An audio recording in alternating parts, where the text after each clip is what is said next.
The Texas Longhorns bounced back in a big way Saturday, defeating San Jose State 38-7 to get the record to 1-1. Now, two more non-conference opponents stand in the way of Texas before SEC play starts, and the offense is still not really clicking on all cylinders. Let's talk about what Texas needs to do before they head to Florida in the Swamp.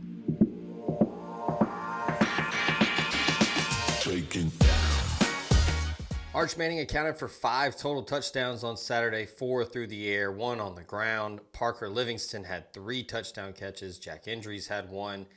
You'd like to think that the offense was clicking and everything is all good heading into this week's game against UTEP, but Trey Wisner didn't play. CJ Baxter still getting back to game speed.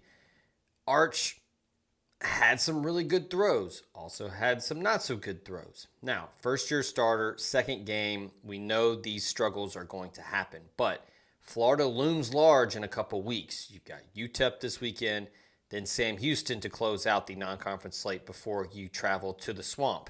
If Florida is going to want to give Texas fits, you're probably going to see them copy the blueprint laid out by Matt Patricia in Ohio State, right? If Texas can't run the football consistently with Trey Wisner, with CJ Baxter, with Jarrett Gibson, people are just going to stack the box and dare Arch Manning to beat them. Right now, I don't know if Arch Manning can do that. Now, 3 weeks from now, things could be very different. Trey Wisner coming back from a leg injury. Steve Sarkisian said they're monitoring him and making sure that he is good to go. They're not going to force him back into action. And there's no reason to, right? With these couple non-conference games and a really talented running back room, you'd like to get those dudes some reps. Parker Livingston and Jack Indries, 2 guys I mentioned at the top of this video, really showing out, really stepping up as Ryan Wingo's gotten off to a slow start. DeAndre Moore, same thing. Those 2 guys have dealt with some bracket coverage and some double teams, so it's good to see those guys step up. But if you're Texas and your eyes are getting back to Atlanta and getting back to the college football playoff, you need more than 2 guys to step up on offense. That means Trey Wisner getting healthy. That means CJ Baxter getting back to form.